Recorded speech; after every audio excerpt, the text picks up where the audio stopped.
Okay. Good morning, friends. Today we have a talk on the two paths. Followed after the talk, we'll have a continuation of our study of light on the path. First, we'll have the declaration of the UOT, and also we'll have the fundamental propositions. So, policy of this lodge is independent devotion to the cause of theosophy without professing attachment to any theosophical organizations. It is loyal to the great founders of the theosophical movement, but does not concern itself with dissensions or differences of individual opinion. The work it has on hand and the end it keeps in view are too absorbing and lofty to leave it the time or inclination to take part in side issues. That work and that end is the dissemination of the fundamental principles of the philosophy of theosophy and the exemplification and practice of those principles through a true realization of the self, a profound conviction of universal brotherhood. It holds that the unassailable basis for union among theosophists, wherever and however situated, is similarity of aim, purpose, and teaching, and therefore has neither constitution, bylaws, nor officers, the sole bond between its associates being that basis. And it aims to disseminate this idea among theosophists in the furtherance of unity. It regards as theosophists all who are engaged in the true service of humanity without distinction of race, creed, sex, condition, or organization, and it welcomes to its association all those who are in accord with its declared purposes and who desire to fit themselves by study and otherwise to be the better able to help and teach others. The true theosophist belongs to no cult or sect, yet belongs to each and all. Well, short declaration, but full of meaning. And we have the fundamental propositions of secret doctrine and of nature. Could somebody help go over those? Sure. Okay. There are three fundamental propositions in the philosophy of theosophy as stated in the secret doctrine. And the first one is that there is an omnipresent, eternal, boundless, and immutable principle upon which all speculation is impossible, since it transcends the power of human conception and could only be dwarfed by any human expression or similitude. It's beyond the range and reach of thought and has been called unthinkable and unspeakable. This principle has been called the origin of everything, including the universe. And because it is devoid of all attributes, it's without any relation to manifested being, therefore has been called beingness, and is beyond the range and reach of thought. Sometimes this proposition has been called deity. The second fundamental proposition, sometimes called law, states that the eternity of the universe as a boundless plane is periodically the playground of numberless universes, incessantly manifesting and disappearing, called the manifesting stars and the sparks of eternity. The appearance and disappearance of worlds is like a regular tidal ebb of flux and reflux. So this second proposition poses the absolute universality of the law of periodicity or cycles of flux and reflux, ebb and flow. And physical science observes this and records it in all departments of nature. And it's a fact so common and universal without exception that it's easy to see it is one of the fundamental laws of the universe. The third fundamental proposition has been called consciousness and states that the fundamental identity of all souls with the universal oversoul, the latter itself being an aspect of the unknown root, postulates an obligatory pilgrimage for every soul through the cycle of incarnation or necessity in accordance with cyclic and karmic law. And it states that no spiritual buddhi or divine soul can have an independent conscious existence before the spark which issued from that oversoul has passed through every elemental form of the phenomenal world of that manvantara and acquired individuality, first by natural impulse and then by self-induced and self-devised efforts, checked by its karma. And thus it ascends through all the degrees of intelligence, from the lowest to the highest manas, from mineral and plant up to the holiest archangel, a Dhyani Buddha. And it admits of no privileges or special gifts in man, save those won by his own ego through personal effort and merit, through a long series of reincarnations. Those are basically the three fundamental propositions of the philosophy of theosophy. Thank you very much. We've been going through the voice of the silence in little bits, it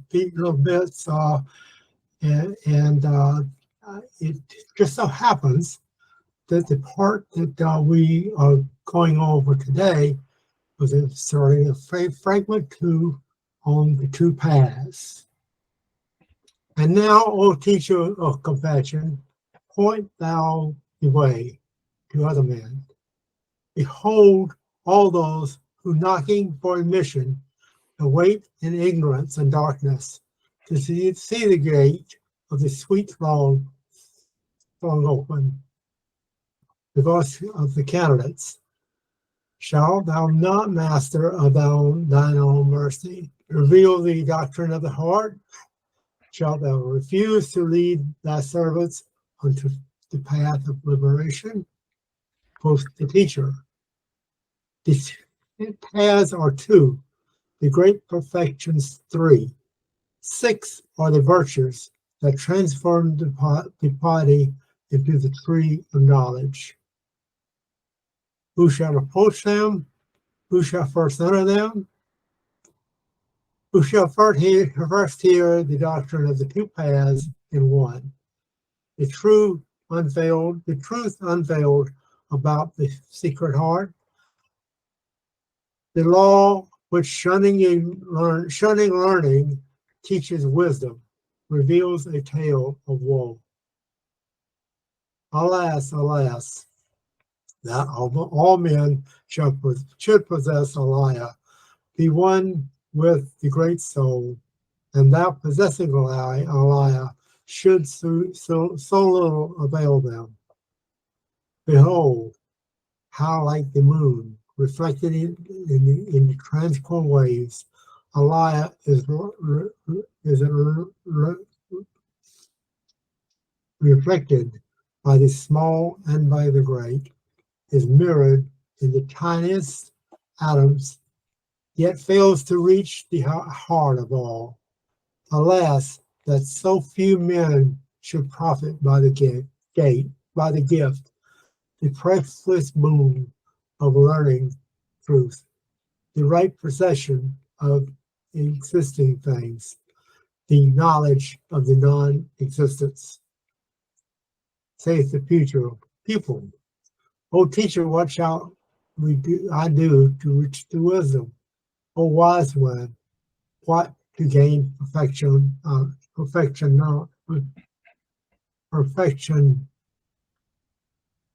Search for the past.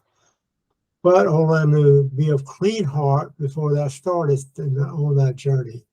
Before thou takest the first step, learn to discern the real from the false, the ever fleeting from the everlasting.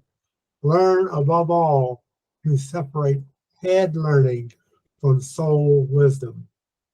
the eye from the heart doctrine. Now we have a talk on the two paths. Thank you, and good morning, everyone. Go ahead. Good morning. Only a few amongst us perceive the necessity of maintaining in their own lives the balance between knowledge and love, between head and heart. The great majority show an unbalance. Feelings alone, without the light of wisdom, predominate in one portion of the majority, while in the other, head learning without soul wisdom, without compassion, philanthropy, and sacrifice works havoc. Religious feeling without knowledge is a curse which develops fanaticism, hatred, and war. Knowledge devoid of a spiritual basis soon develops into false knowledge, which begets arrogance and enmity.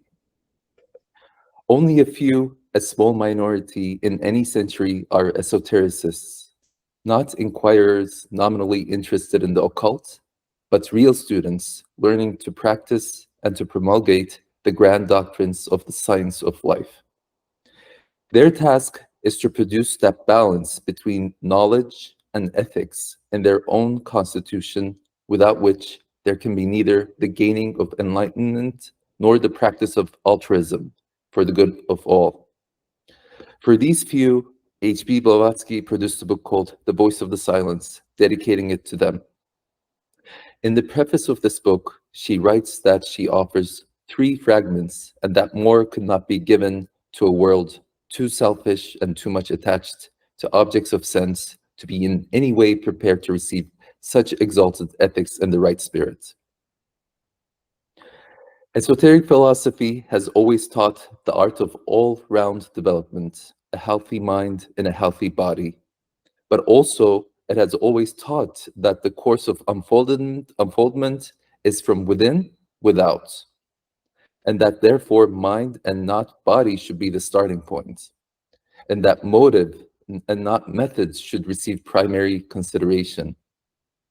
Not that body and method were neglected, but ever and always mind and motive were made the starting point. This is the burden of the Gita, of the doctrines of the Buddha, of the teachings of Jesus. Like all occult treatises, the Voice of the Silence is written in a cipher and yields more than one meaning, for there's more than one key to be used in deciphering a profound cipher. The neophyte at his stage, the adept at his, use the teachings for growth as service, for growth through service. HPB has made a judicious selection for the few real mystics of the era to which she came, who recognized her and its worth.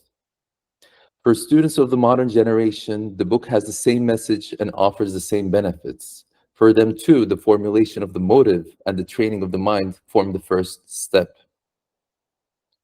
On the plane of the motive, the student's attention is drawn from the beginning to the ideals of the higher life, not entanglement in the world of matter through ambition and the like, but a withdrawal and a consequent complete emancipation from the universe of illusion, Maya, and its play, Lila.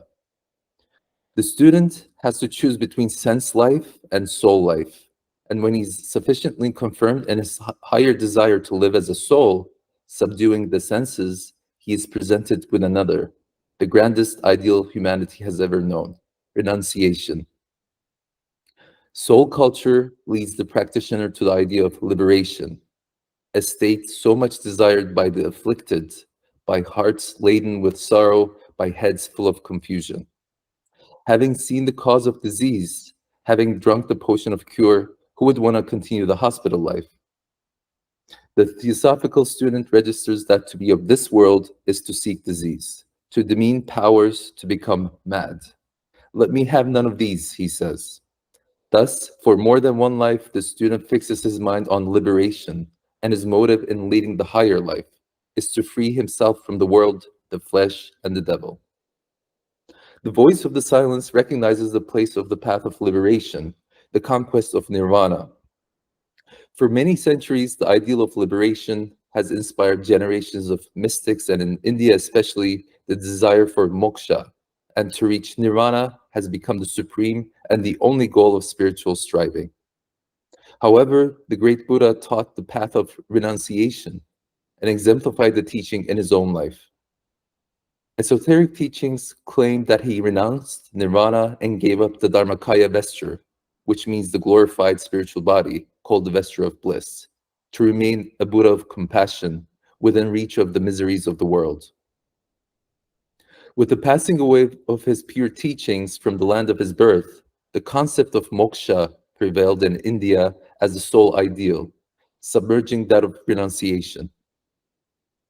Nowhere is the teaching of the path of renunciation so clearly formulated.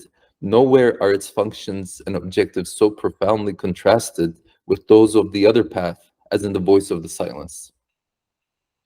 One of the missions of HPB's incarnation was not only to point to this forgotten truth, but further to arouse in as many hearts as possible the aspiration to tread the path of renunciation. Therefore, among the only 3 fragments she gave to the public world is that of the 2 paths, and among the few must arise those who will undertake the culture of the heart necessary for the treading of that path. The attractions inherent in the ideal of renunciation are so powerful and potent, as well as patent, that most among the few hastily say to themselves, "I will tread the path of renunciation." They overlook that special preparation is needed for that task, and that between the great service of the renouncers and the desire, however ardent, of the aspirant to love and to help his fellows, there's a difference, not only of degree, but of kind, of quality. To acquire the wisdom necessary for that path takes time and special effort.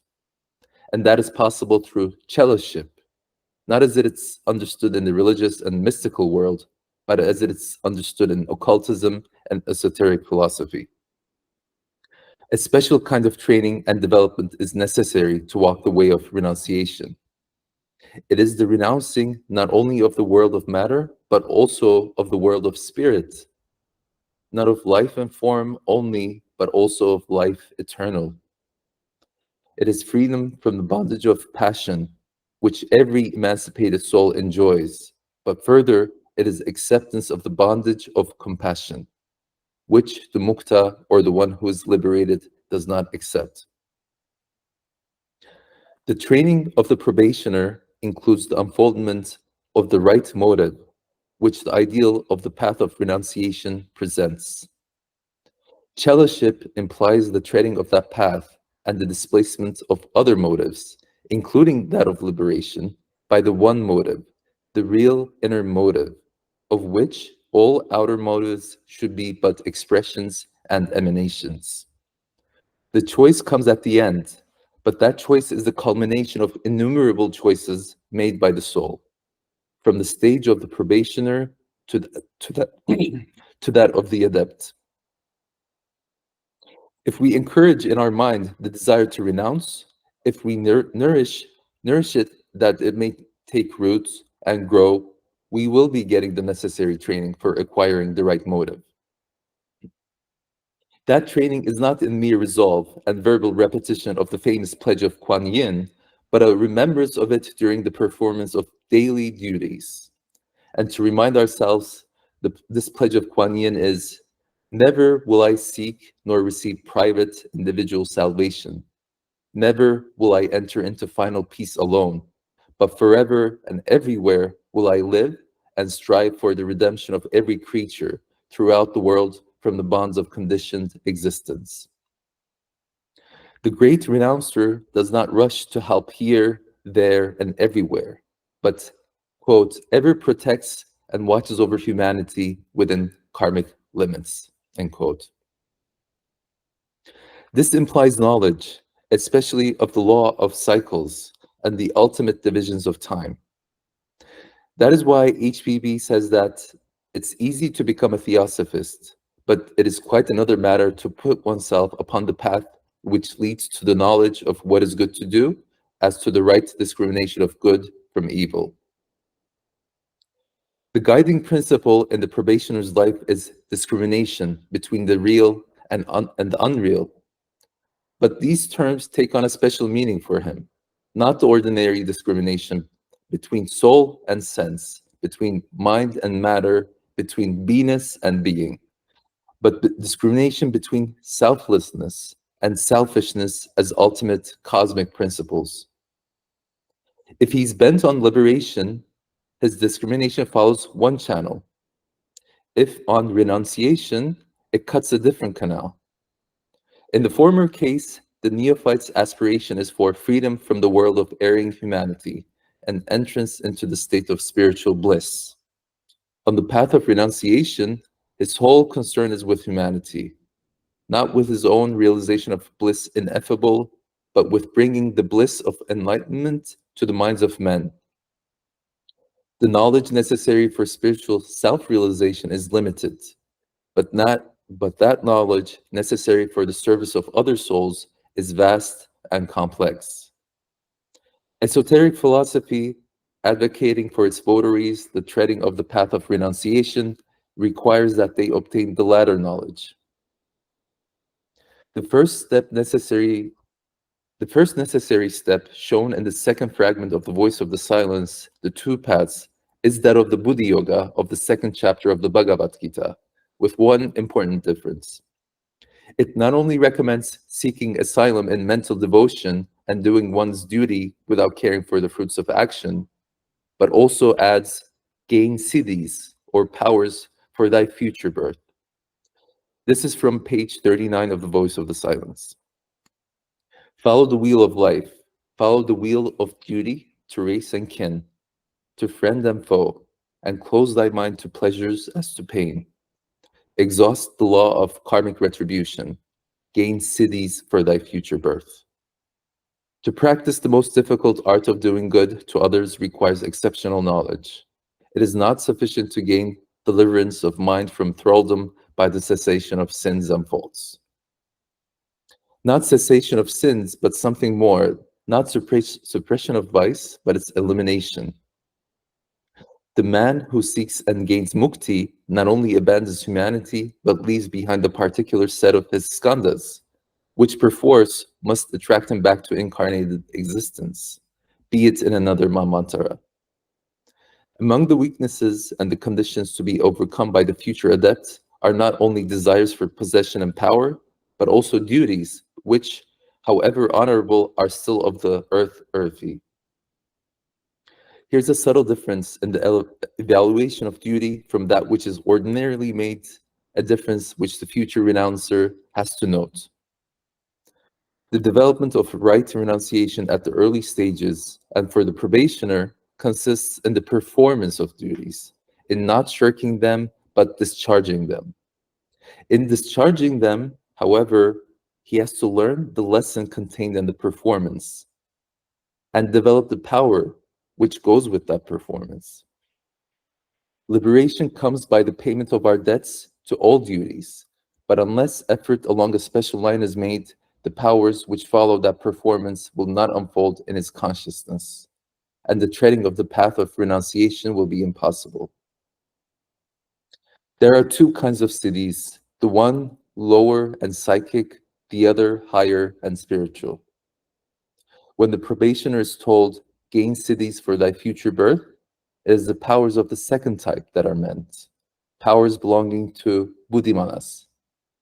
In the performance of duty, one should have not only detachment from the lower personal self and from the results of actions, but also attachment to the higher egoic self, so that the field of dharma yagna, sacrificial service, widens.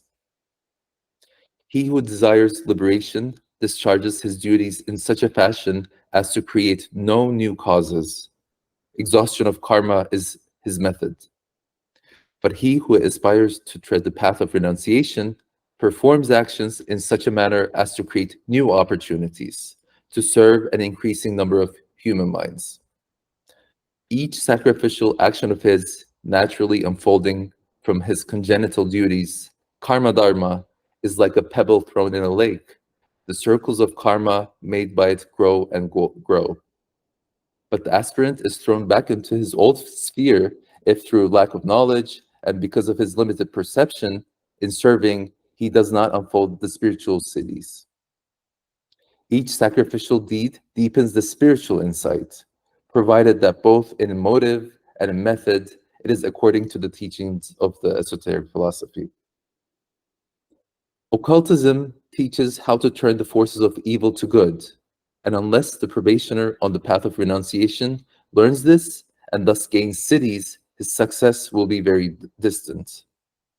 Therefore, this is said on page 28.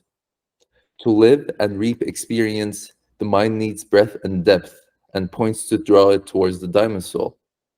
Seek not those points in Maya's realm, but soar beyond illusions. Search the eternal and the changeless Sat, mistrusting fancy's false suggestions. For mind is like a mirror, it gathers dust while it reflects. It needs the gentle breezes of soul wisdom to brush away the dust of our illusions. Seek, O beginner, to blend thy mind and soul.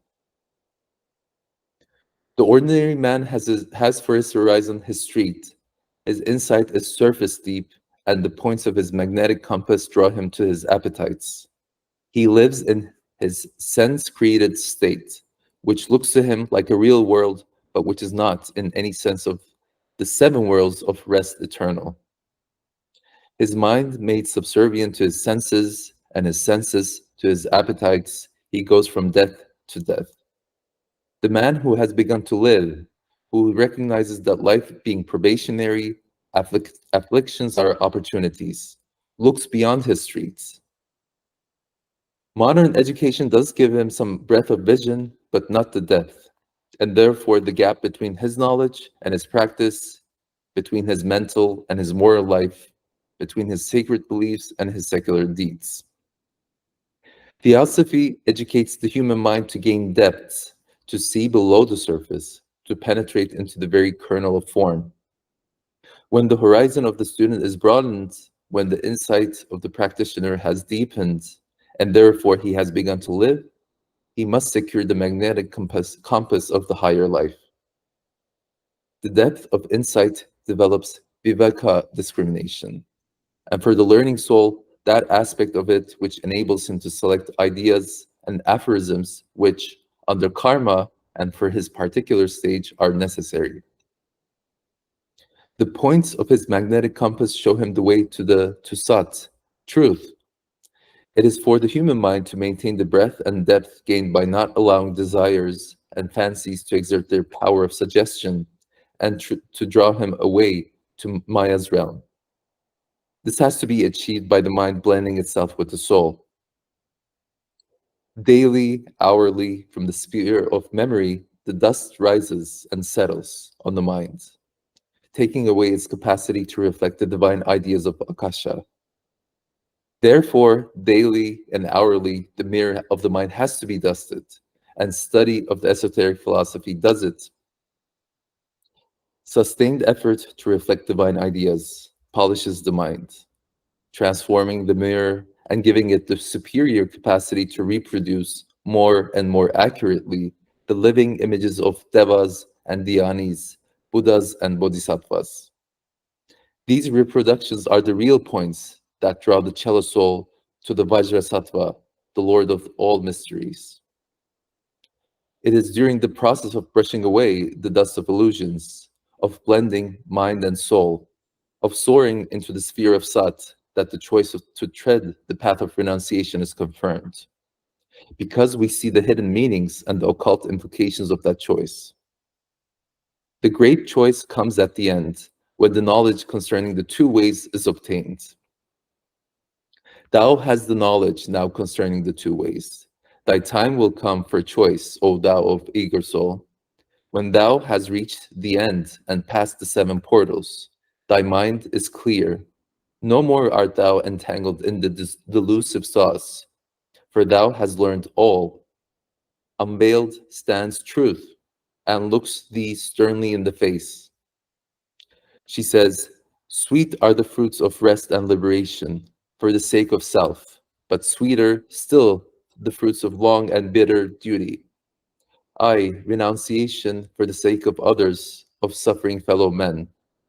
He who becomes Pratyeka Buddha makes his obeisance but to himself.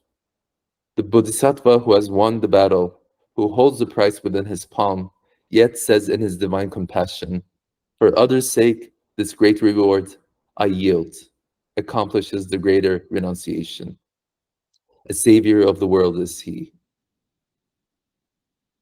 The individual who chooses the path of liberation is described as a pratyeka Buddha, a Buddha of selfishness.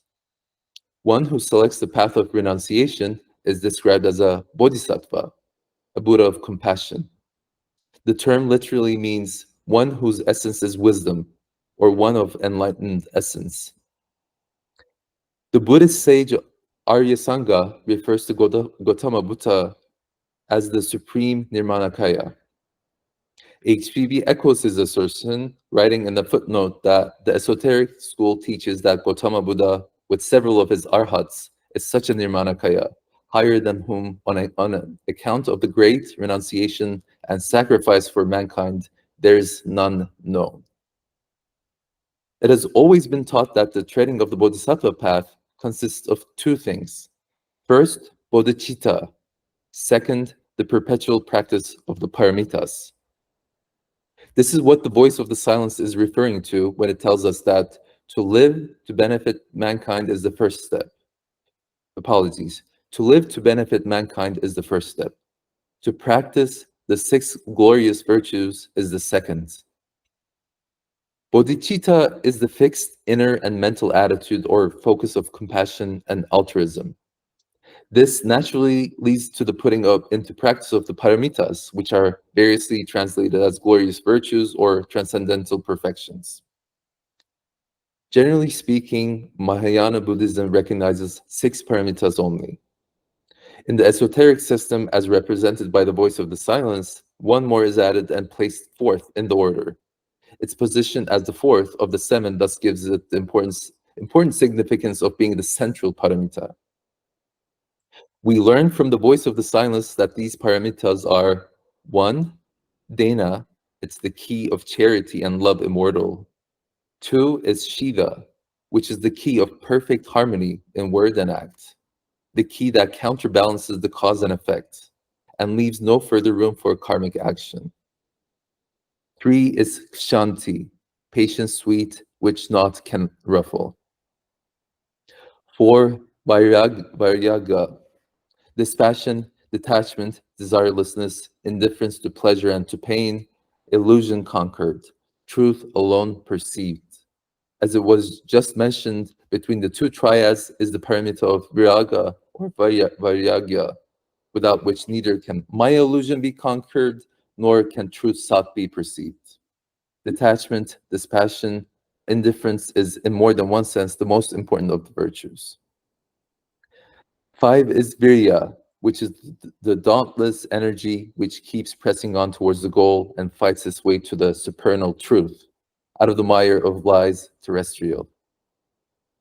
6 is dhyana, perfect inner contemplation and meditation.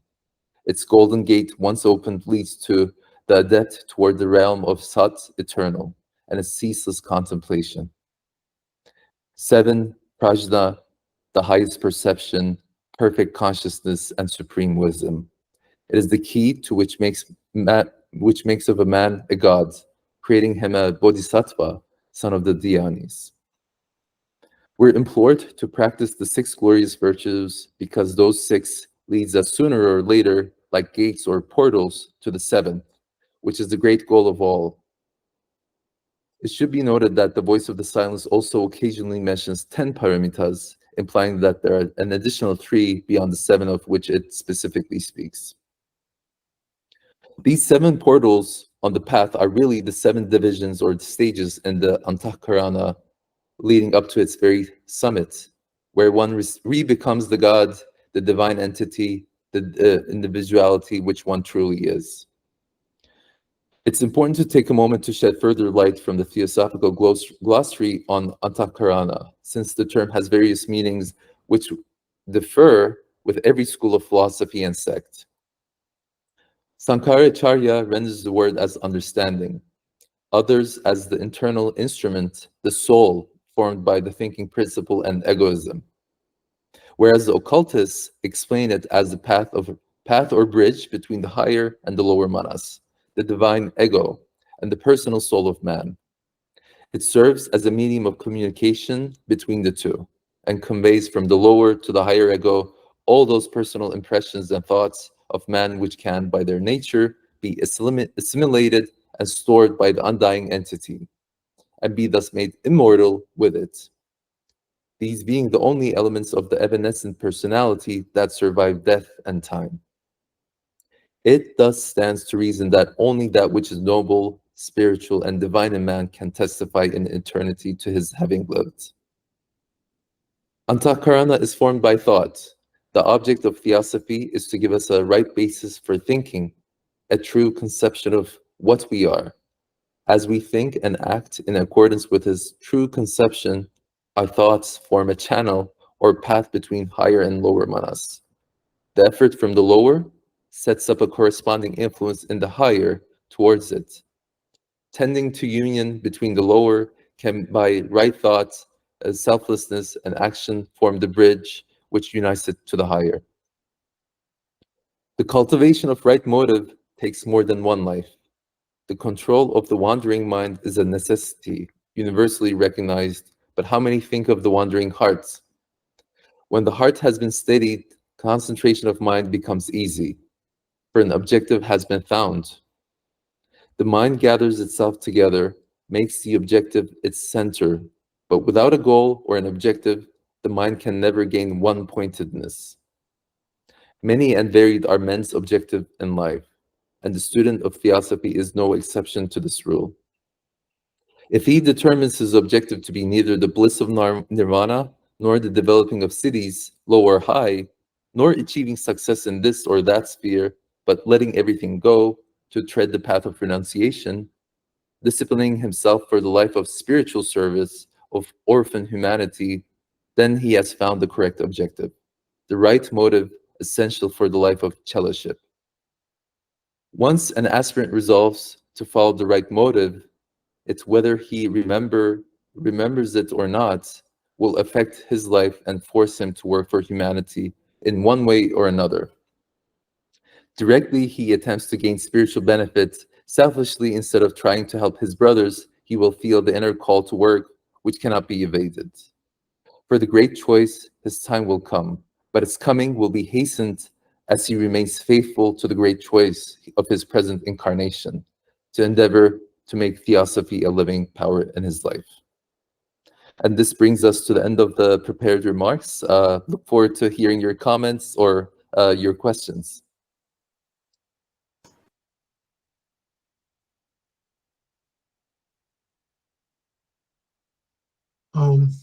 I guess nobody else put their hands up. This ties in directly with the light on the path, which we are studying after this hour. And what this says to me is that it starts out in the voice is saying that the path is one, and then it divides into two. You have to have that knowledge so to get through the process of that you outlined for the two paths. I guess is that is this making sense? In other words, you have to do all of it to get this to help humanity the way because this thing says kill out ambition and all that. And it says that's you need to reverse those tendencies, the lower tendencies, and make them the higher. In other words, you have to go to the higher mind.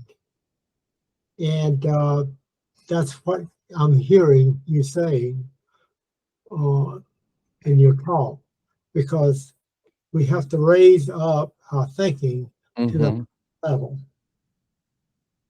Yes, yes, and one portion of the talk, it's mentioned, the knowledge necessary for spiritual self-realization, it's limited. The path of nirvana but the knowledge necessary for the service of other souls is vast and complex, and that's why that's linked, because it's so complex. Esoteric philosophy is the right study so that you can gain that complex and vast knowledge. So path of renunciation, it's implied here that it requires esoteric philosophy to be studied from the student's perspective. So yes, the knowledge is necessary in that sense. As it also says that we have all this within us, but we got diverted when we came on this earth, because we got selfish, and that Mhm.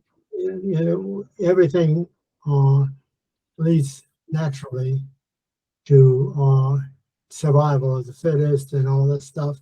We have to back off that a little bit and say, whoa, we're here to help and teach others. We have to have this higher mission, and we have to keep that in mind when we're doing our duties. In other words, we have to have that lodged in our thinking all the time. What is my motive for this action, which has come from the highest level, which is to help all. Exactly.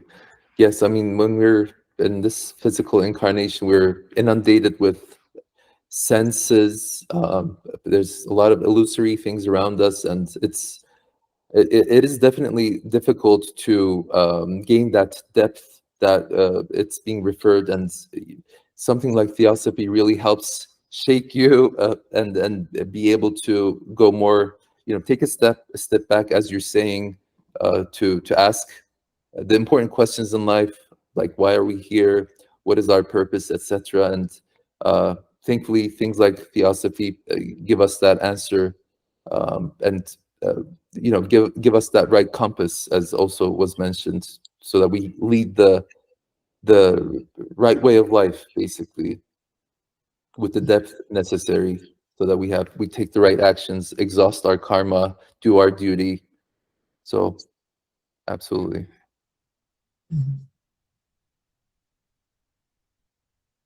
Yeah. This is a great talk to give today, because it is many lodges throughout the world, including this one, that's thinking about Mr. Judge. Mr. Judge passed from this one, I think it was 21st of March. So doing our duty, he kept talking about that. That was a royal talisman, and this is the duty he was talking about, I think, to raise up. This thing says, kill out ambition, kill out desire of life, kill out desire of comfort. That's the lower part, and you kill that out by your motive of thinking about the thoughts of ambition. You get rid of that. You just do it because it's the right thing to do. And that's I'm kind of thinking about that. Just some thoughts.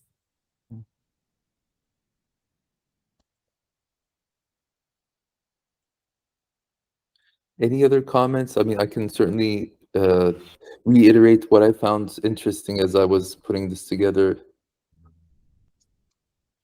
That sounds good. I just had a, I don't know, maybe a comment or just a thought.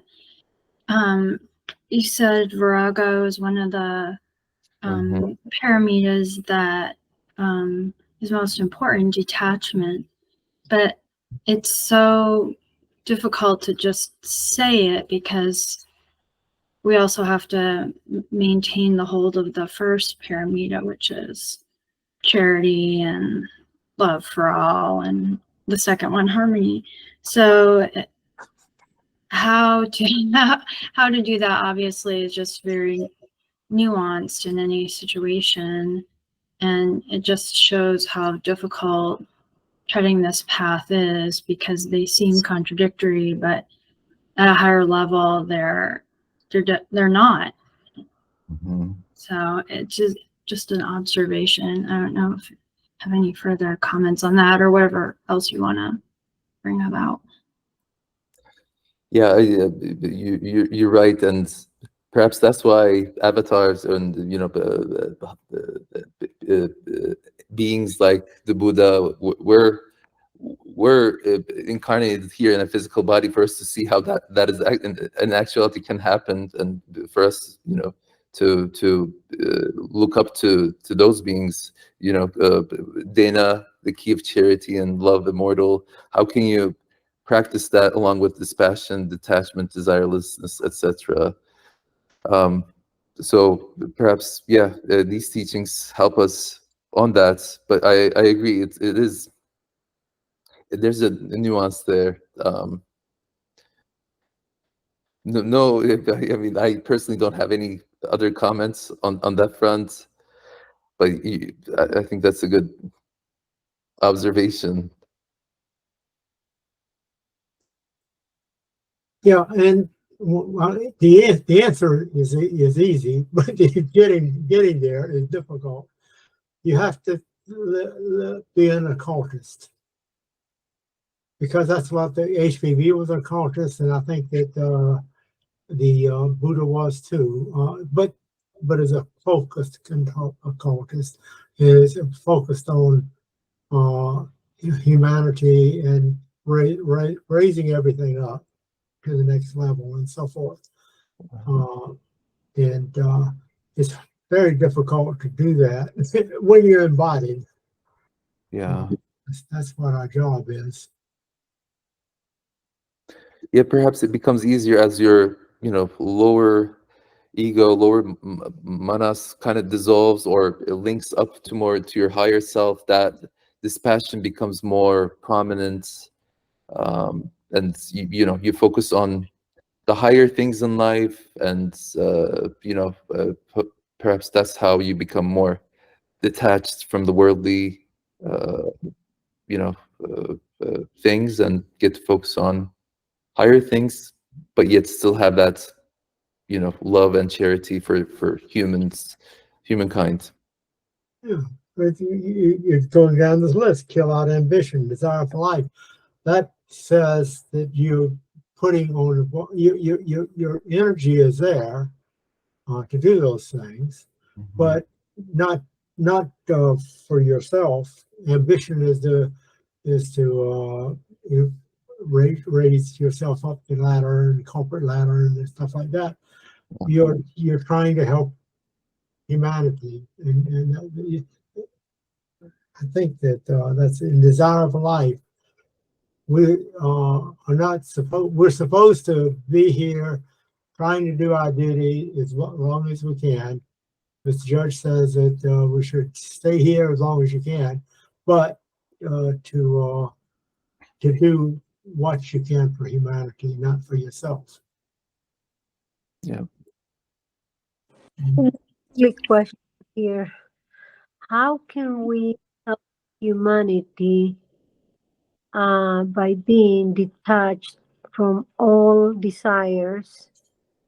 And if we're going to also not have the motive to help humanity, because I'm hearing detachment, and cross the Arana Bridge, have the right, because to me, having a motive is an attachment.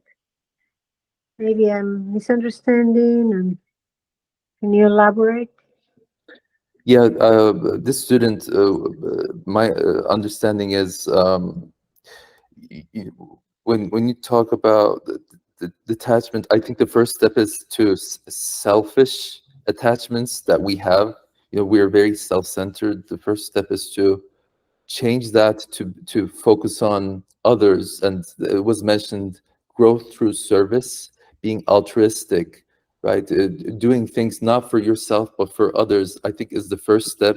And as you do that, practice that more and more, that naturally leads to the higher things in life, because you're not so self-centered. You get to expand your being to others, and that expansion naturally leads to spiritual realms more and more.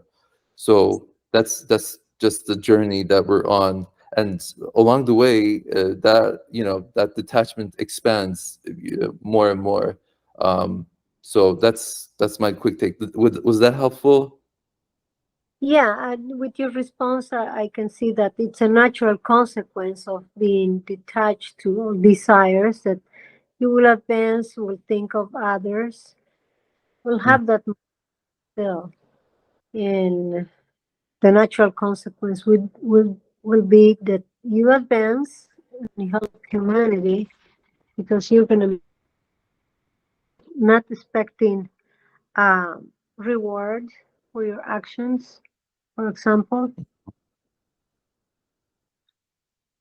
But I think it all is you're talking about separating yourself from material things to focusing on the spiritual side of life, which is something we talk about, but it gets in, all this material thing gets in the way, because we always want a bigger house, bigger car, and that needs to go to the wayside. It's all right to drive and a million. You'll be a millionaire if you're using it for the good of humanity. There's nothing wrong with any of this material stuff, except when it gets in the way of our job. I think I see it as a job uh, to help raise everything up. And you gotta get rid of this selfishness is the word that keeps coming up in my mind. You got to replace that with selflessness. And when we're doing that, we're killing out ambition, we're killing out all these personal things. I think that's what it's getting at. That's my take on it. So the fourth chapter of Gita talks about yoga and Sankhya doctrine as renunciation of the fruits of action. So you strive to commit small acts of service without expecting anything reward, any in return. You do the act and let it go. Mm-hmm. Right? And in many ways, the final the line of this two paths says that for others' sake I yield, this great reward I yield. I think Robert Crosby called it as a great sacrifice. And what he said is that a great sacrifice is made up of little sacrifices. We start small. And even HPB said that, as you said, you need the right kind of esoteric knowledge to prepare your mental baggage so that in a future incarnation, you're more ready to receive the right knowledge.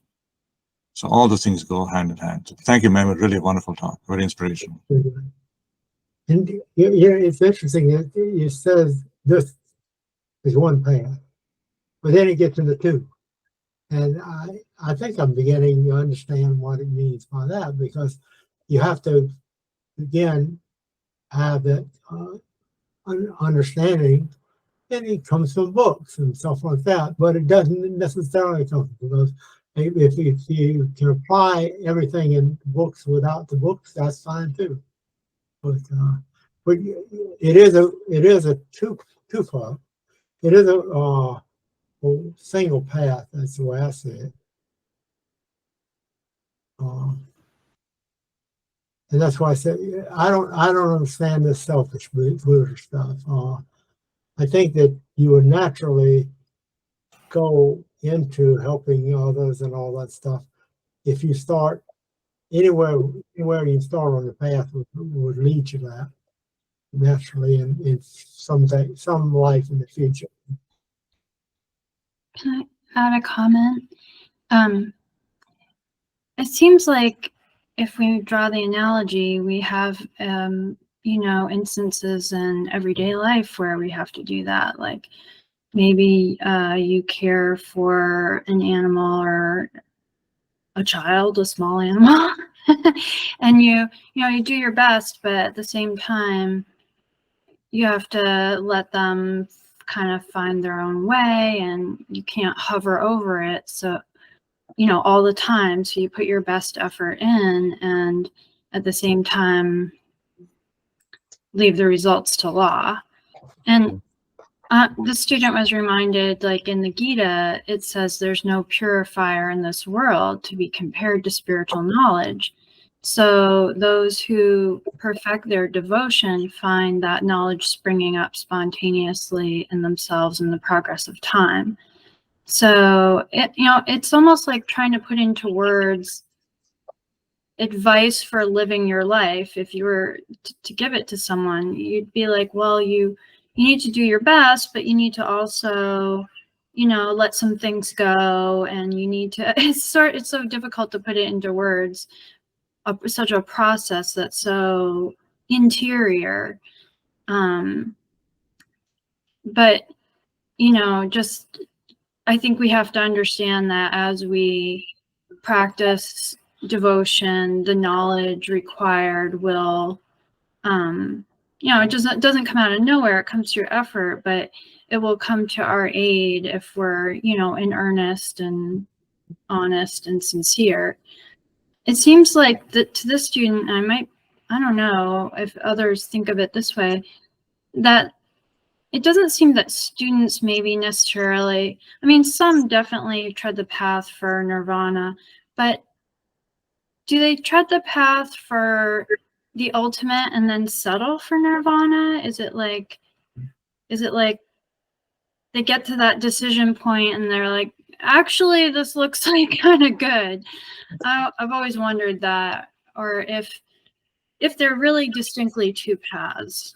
Are they one that diverge, or is it and becomes two, or is it?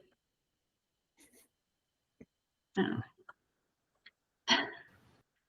Yeah, that's, I personally cannot comment. I haven't had that choice probably, and so it's hard to say. But yeah, that's one of the crux,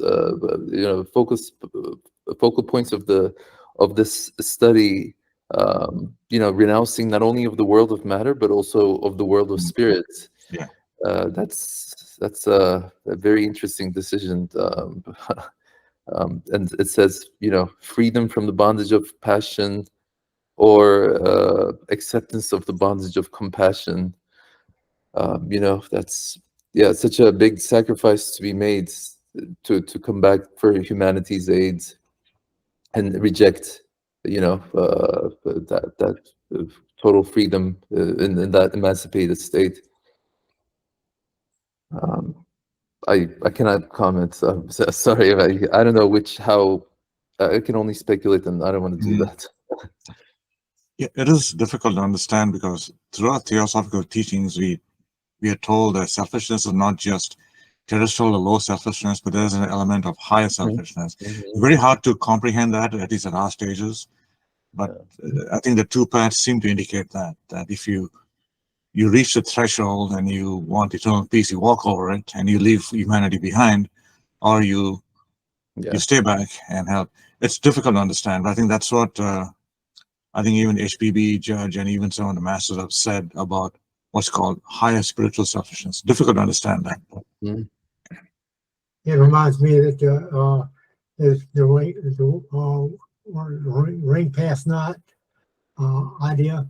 When you're going from spiritual to material, or material to either way, you can only go to that level from the material level. Then you pass you're thinking, if when it comes on unselfish, you just disconnected from that, and you're in that higher world. In the spiritual world, I think about what we are when we die. We're in the spiritual world. That's the concept anyway. The kids can understand, and once we get in that world, that is they can help you when you can't help them. You're just disconnected from the material world in the way of your thinking, but in the way of then you don't have any desires because you are acting for the all. I think I mixed it up. I didn't mix it up, but it's hard to explain any clearer than that from my mind anyhow. But yeah, this does help me anyhow. This light over there, I was looking at it too, so we're getting it, and we're going into that next. So. Well, you really brought out the fact that there's a right approach. Yeah. Absolutely. Well, shall we call it stop briefly for a moment, for a few minutes, and then go into right on the path? Okay. Sounds good. I don't know if you can join us, Mehmet. You're always welcome to. But it's not Yeah, absolutely. Are we staying here? Take a couple of minutes and come back.